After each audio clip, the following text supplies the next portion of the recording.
রিনা পেলি? না রে, এখনো তো পাচ্ছি না। কোথায় গেল বলতো? উনি তো এভাবে ফোন অফ করে না।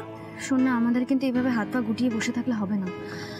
আমার কাজ প্রায় শেষ হয়ে এসেছে, এক্ষুনি বেরোবো। আর সেরকম হলে থানায় একটা ডায়েরি করতে হবে।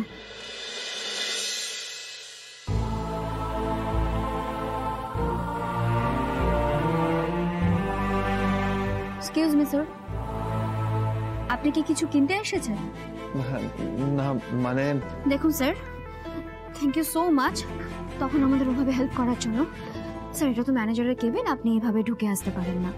আপনার যদি কিছু কেনার হয় আপনি প্লিজ বাইরে গিয়ে ওয়েট করুন, আমি এক্ষুনি কাউকে পাঠিয়ে দিচ্ছি, আপনাকে অ্যাটেন্ড করবে। বলছিলাম আমি না একটা সত্যি কথা বলতে আপনার কাছে এসেছি। আমি আপনাকে খুব ভালোবেসে ফেলেছি। কিন্তু আমি কোনো মালিক নয়, আমি একজন মেকানিক, খুব ভালো মেকানিক। আর আমি আপনাকে খুব ভালোবাসি। হোয়াট?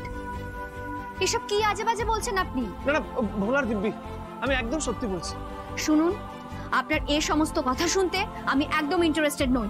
শুনুন না, বলছিলাম যে আপনাকে না দেখে আমি থাকতে পারছি না। Shri, I love you. I love you so much.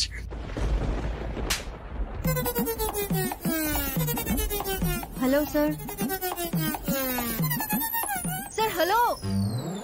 কি ভাবতে শুরু করলেন? দেখুন স্যার, আজকে আমাদের খুব তাড়া আছে, এক বান্ধবীকে খুঁজে পাওয়া যাচ্ছে না, তাই আজ আমি আপনাকে অ্যাটেন্ড করতে পারবো না। প্লিজ ট্রাই টু আন্ডারস্ট্যান্ড, টেনশনে আছি।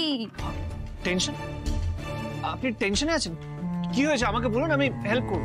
অ্যাকচুয়ালি আমাদের এক বান্ধবীকে ফোনে পাওয়া যাচ্ছে না। আমি দেখছি তো, শেষ একবার ওকে ফোন করি, দেখি পাই কিনা। শ্রী, বলছি ওনাকে হেল্প করতে দিই না, আমাদের তো ভালোই হবে। হয়তো ওনার এমন অনেক জায়গায় কন্ট্যাক্ট আছে যেটা আমাদের নেই। আচ্ছা শুনুন না, বলছিলাম একটু পরিষ্কার করে আমাকে বলুন না প্লিজ। আমি আপনাকে সবটা বলছি। আমাদের এক বন্ধু অনেকক্ষণ আগে বাড়ি থেকে বেরিয়েছিল, কিন্তু এখনো পর্যন্ত অফিসে এসে পৌঁছয়নি। আমরা ফোনেও পাচ্ছি না, আমরা জানি না ও কোথায় কি কন্ডিশনে আছে।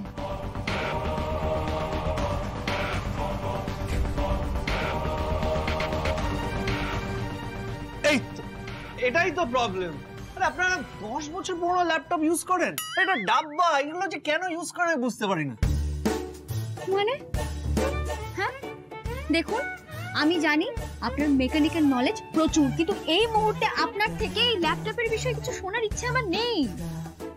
আর আমি যদি আমার নলেজ দিয়ে আপনার বান্ধবীকে খুঁজে বার করে দিই তখন?